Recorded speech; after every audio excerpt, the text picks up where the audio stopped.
मेरा no arendelu मेरा nana amurina moredia yoroya sotarina turina.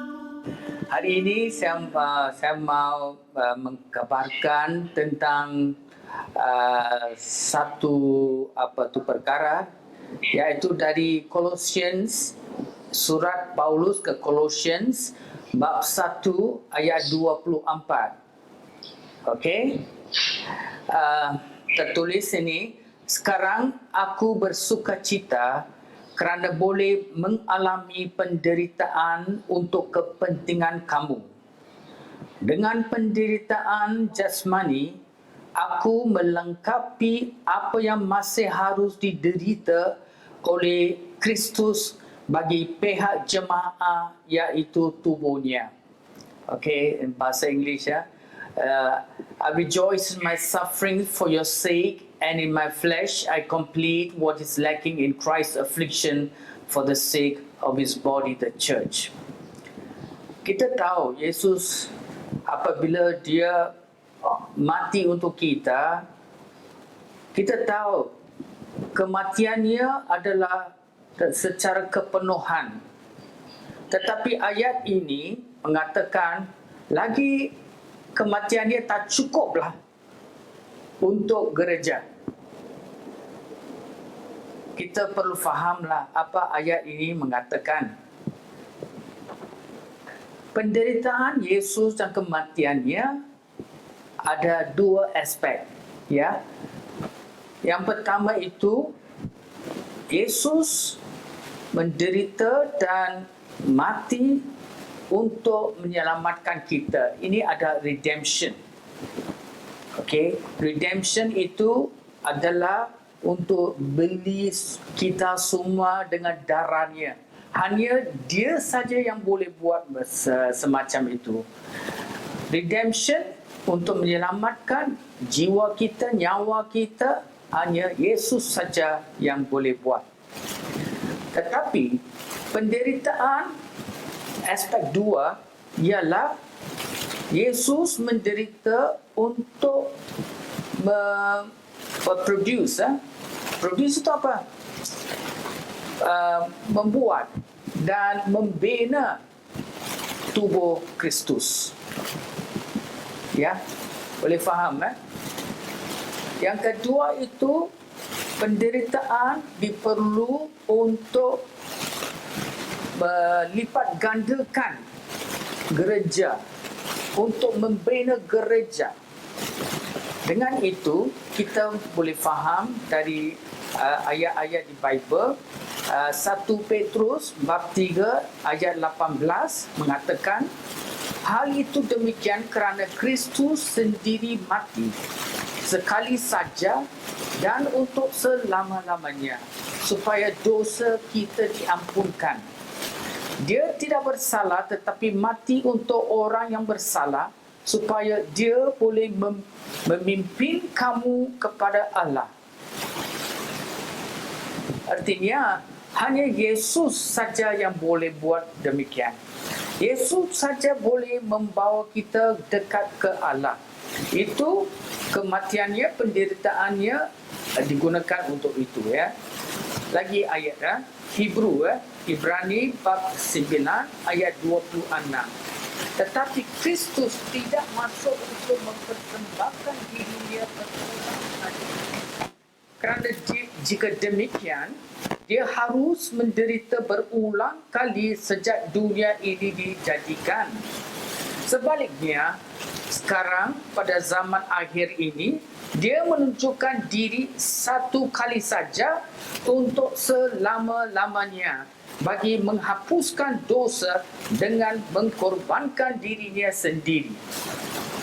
Itu penderitaan dan kematiannya hanya dia yang boleh buat untuk selamatkan jiwa kita. Tetapi di 1 Timotius bab 1 ayat 16 Di sini Paulus mengatakan, apa dia kata? Tetapi justru kerana itulah Allah mengasihi aku, supaya Kristus Yesus dapat menunjukkan kesabaran dengan sepenuhnya terhadap aku, orang yang paling berdosa. Hal ini menjadi contoh untuk semua orang yang kelak akan percaya kepadanya dan mendapat hidup sejati dan kekal. Di sini Paulus mengatakan, iaitu dia sudah jadi secara contoh untuk semua umat Kristian. Semua pengikut Yesus, Paulus jadi secara contoh. Ya, contoh, tengok kalau kita nampak hidup Paulus, macam mana dia hidup selepas dia jadi seorang pengikut Kristian. Banyaknya penderita, banyaklah siksaan dia yang menghadapi, dan semua ini bukan untuk kita dapat keselamatan atau penyelamatan dari neraka ke syurga. Bukan itu. Dia bukan penyelamat hanya Yesus saja, tetapi dia menderita untuk membinakan jemaat Yesus. Dia menderita untuk mentubuhkan tubuh Yesus, badan Yesus, iaitu gereja. Kalau kau dan saya mau jadi anggota gereja, bukannya kita semuanya macam senang saja. Tak ada salib, tak ada penderitaan. Mesti ada penderitaan. Tetapi penderitaan itu diperlukan untuk membina gereja. Tak ada ramai yang boleh terimalah kebenaran ini, kerana selepas jadi Kristian mereka harap dan tak ada apa-apa kesusahan dalam hidup. Tetapi sebenarnya kalau jadi orang Kristian macam Yesus saja, kita perlu mengikutnya, bukan saja dalam kegembiraan tetapi juga dalam penderitaan. Tengok Yohanes bab 12 ayat 24 mengatakan, jika sebiji benih gandum tidak ditanam di tanah lalu mati, benih gandum itu tetap sebiji benih sahaja. Tetapi jika benih itu ditanam lalu mati, maka benih itu akan tumbuh dan menghasilkan banyak gandum. Ini adalah aspek yang kedua tentang kematian Yesus. Dia adalah benih. Tetapi benih ini mati untuk membawa banyak gandum. Ini aspek yang kedua. This is the producing and building aspect of the death of Jesus. Yang ini kita semua terlibat. Kita pun semacam Yesus, bukan saja Yesus menderita mati untuk membinakan gereja, kita pun ada tempat. Kita pun campur dalam penderitaan itu. Dengan itu kita tak payah waste lah, buanglah, bazirkanlah penderitaan kita. Tiap-tiap kesusahan, penderitaan, percubaan yang kita ada, ini adalah untuk membinakan gereja. Dengan itu kita berkongsi dengan aspek kematian Yesus, dan dengan mengambil salib kita bolehlah membina gereja yang Yesus mau kita terlibat. Markus bab 10 ayat 38-39 mengatakan, Yesus berkata kepada mereka, kamu tidak mengetahui apa yang kamu minta. Ini Yohanes dan Yakobus. Mereka tanya, tempatlah tinggi dengan Yesus. Sanggupkah kamu minum dari cawan penderitaan yang akan aku minum? Sanggupkah kamu mengalami baptisan penderitaan yang akan aku mengalami? Sanggup, jawab mereka. Yesus berkata kepada mereka, memang kamu akan minum dari cawan penderitaan yang akan aku minum, dan kamu akan mengalami baptisan penderitaan seperti yang aku alami. Tetapi apa yang mereka mengalami, iaitu murid-murid Yesus, bukan untuk redemption, iaitu penyelamatan untuk jiwa kita, tetapi ini adalah untuk membina gereja. Ini kita kebenaran ini kita mahu faham. Paulus mengatakan, inilah satu Filipus bab 3 ayat 10. Inilah satu-satunya keinginanku, mengenal Kristus dan mengalami kuasa yang membangkitkan dia daripada kematian, turut menderita dengan dia. Ini pun ada, menderita dengan dia dan menjadi seperti dia dalam hal kematiannya.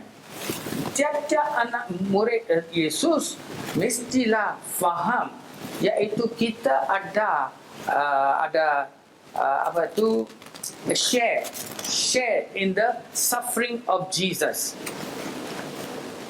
Filipus bab 1 ayat 29, semua ini berlaku kerana kamu sudah diberikan oleh Allah anugerah untuk mengabdikan diri kepada Kristus, bukan saja dengan percaya kepadanya, tetapi juga dengan menderita baginya. Itu menderita itu, sesuai cakap banyak kali, ini adalah untuk membina jemaat. Dengan itu, kalau kita mau buat pelayanan di gereja, atau kita mau buat bina, bentuk gereja dan iman orang-orang, kalau kita mau buat macam tu, mesti ada serangan daripada syaitan. Mesti ada segala percobaan, mesti ada gangguan, halangan. Tetapi kita mau faham, ini adalah cara yang kita perlulah jalan untuk mengatasinya dengan iman, dan secara ini saja kita boleh membina gereja. Pelayanan, sesiapa mau buat pelayanan untuk gereja mengikut Yesus mesti faham, percobaan mesti ada, kesusahan mesti ada. Dengan itu, jangan putus asa. Kita perlu pegang kepada Yesus, pegang kepada satu sama lain. Ini artinya kita perlulah perubahan. Perubahan apa? Dalam fikiran kita. Kita bukan seorang individu saja. Saya Kristian, saya mau ikut Yesus, saya mau pergi ke syurga, itu fikiran seindividu. Tetapi fikiran kita mesti berlurus dengan kehendak Tuhan, iaitu apakah kehendak Tuhan? Dia mau gereja dibinakan, dia mau tubuh Yesus dibesarkan. Kalau kita bersatu dengan itu, macam Romans bab 12 mengatakan ayat 4, tubuh kita mempunyai banyak anggota dan setiap anggota tubuh mempunyai tugas yang berlainan. Kita hanya anggota saja, bukan tubuh. Begitu juga halnya dengan kita. Sungguh pun bilangan kita banyak, tetapi kita satu tubuh kerana kita bersatu dengan Kristus. Kita semua dihubungkan satu dengan yang lain sebagai anggota-anggota daripada satu tubuh. Kalau kita faham, iaitu kita satu tubuh, dan tiap-tiap perkara yang kita buat, ataupun percobaan atau penderitaan, semuanya adalah untuk membinakan, menaikkan bangunan, iaitu bangunan tubuh Kristus. Itu kita mahu. Dengan itu saya mahu cakap, kita perlu perubahan. Perubahan itu fikiran, iaitu apakah goal saya, Apakah destinasi saya? Goal saya bukan mau pergi ke syurga, tetapi goal saya, destinasi saya mau membina gereja. Saya mau dijadikan alat untuk memenuhi kehendak Tuhan, yaitu membesarkan gereja. Dengan itu, dengan fikiran goal semacam itu, apa-apa penderitaan datang pun, dengan kuasa Roh Kudus, dengan kuasa Tuhan, saya mesti mengatasinya. Kalau sudah lemah pun, kita boleh tahu, dalam fikiran apabila kita di dalam gereja, kita dapat hidup dari anggota-anggota lain kerana kita sudah lemah. Dengan itu, apabila kita kuat dalam iman atau Roh Kudus, kuasa hidup Yesus, kita akan menolong yang lain di gereja untuk dikuatkan dalam iman, dalam hidup Yesus. Dengan itu, saya mau cakap, 2 Korintus bab 1 mengatakan ayat 3-5, marilah kita bersyukur kepada Allah, Bapa Tuhan kita Yesus Kristus. Dia Bapa yang berbelas kasihan dan Dia Allah yang sentiasa menolong kita. Dia menolong kami semasa kami mengalami kesusahan, supaya dengan pertolongan yang kami terima daripada Allah, kami pun dapat menolong semua orang yang mengalami kesusahan. Macam itu. Dengan itu, kita pun perlu experience kesusahan. Tetapi experience itu, pengalaman itu, kita boleh gunakan untuk tolong yang lain. Marilah kita bersyukur kepada Tuhan. Saya sudah cukuplah cakap. Mari saya doa. Ya Tuhan, terima kasih ya Bapa, kerana dalam kehidupan anak-anak-Mu sebagai Kristian pengikut Yesus, kita tahu bukannya semuanya senang. Kita perlulah ambil salib kita untuk mengikuti-Mu ya Bapa. Penderitaan ini perlu untuk membinakan gereja, membesarkan iman. Dengan ini kita boleh sempurnakan apa yang kurang dalam penderitaan-Mu Yesus. Terima kasih Yesus, kerana Kau telah memberi kami tempat untuk berkongsi dengan-Mu dalam pembinaan Jerusalem baru, Jerusalem yang akan berkekal selama-lama. Terima kasih ya Bapa Yesus, kerana Kau telah memilih kami, tiap-tiap anak-Mu yang dan panggil kami dengan nama kami untuk mengikuti-Mu, untuk memuliakan nama-Mu. Curahkanlah Roh Kudus-Mu, kuatan-Mu, terutama apabila kami lemah dalam iman. Biarlah kuasa-Mu memecah segala serangan roh jahat. Biarlah kuasa-Mu datang kepada kami untuk membina tubuh-Mu ya Bapa.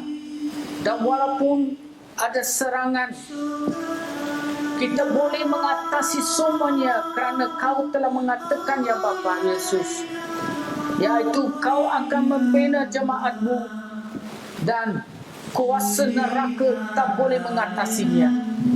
Kami adalah jemaat-Mu ya Bapa. Terima kasih kerana segala-gala yang Kau telah curahkan, kebaikan-Mu dan kuasa-Mu untuk mengikuti-Mu dan sempurnakan hidup-Mu, terutama dalam penderitaan-Mu untuk membina tubuh-Mu. Semua ini kami bersyukur dan berdoa atas nama-Mu Yesus, Tuhan dan pengantara kami.